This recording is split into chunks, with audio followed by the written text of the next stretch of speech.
యేసుక్రీస్తు దేవుడు కదా, ఆయనను ఆరాధించకూడదా? తూర్పు దేశం నుండి జ్ఞానులు వచ్చారు. బైబిల్లో వాళ్ళ పేర్లు రాయటం కంటే వారు ఏం కలిగి ఉన్నవారో రాశాడు. ఏం కలిగి ఉన్నారు? వాళ్ళు జ్ఞానం కలిగిన వాళ్ళు. ఎందుకు వచ్చారు? యేసుని చూసి పూజించడానికి వచ్చారు. వాళ్ళ జ్ఞానం ఏంటి? ఎంతో కాలం నుండి ఆ జ్ఞానవంతులు ఎదురు చూస్తున్నారు. మానవతారంలో ఆ దేవుడే భూమి మీద పుడతాడు అని అనేక గ్రంథాలు చదివి ఆ దేవుడి కోసం ఎదురు చూస్తూ వచ్చారు. ఈ వార్త వినగానే ఆయన దగ్గరకు వచ్చి ఆయనను చూసి వారు చేసిన మొదటి పని ఏంటో తెలుసా? ఆయనను పూజించారు.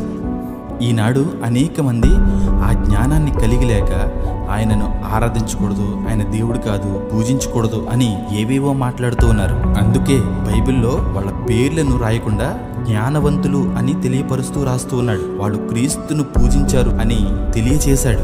ఎవరు పూజింపబడతారు? దేవుడు అనబడిన వాడు మాత్రమే పూజింపబడతారు. ఆ సంగతి జ్ఞానులు తెలుసుకున్నారు. ఆయన భూమి మీద పుట్టక మునుపే దేవుడై ఉండి భూమి మీద నరావతారిగా దేవుడై పుట్టాడు. పుట్టిన నాటి నుండి ఇప్పటి వరకు పూజింపబడుతూనే ఉన్నాడు. ఒకటి తెలుసా? హేరోదు రాజు దగ్గరికి తెలివిలేని వాడు ఎవడో ఎక్కడి నుండో వచ్చి యేసు రాజుగా పుట్టాడు, ఆయనను పూజించడానికి వచ్చాము అని అంటే రాజు పెద్దగా పట్టించుకునేవాడు కాదు.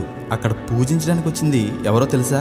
జ్ఞానులు. వాళ్ళు చెప్తే తిరిగిలేదు. వాళ్ళు జ్ఞానులు కాబట్టి రాజుకి కలవరంతో నిద్ర పట్టలేదు. యేసుక్రీస్తు నిజమైన దేవుడు, ఆయనను పూజించండి అని జ్ఞానులు చెప్తున్నారు. వినండి. దేవుడు మిమ్మల్ని దీవించునుగాక.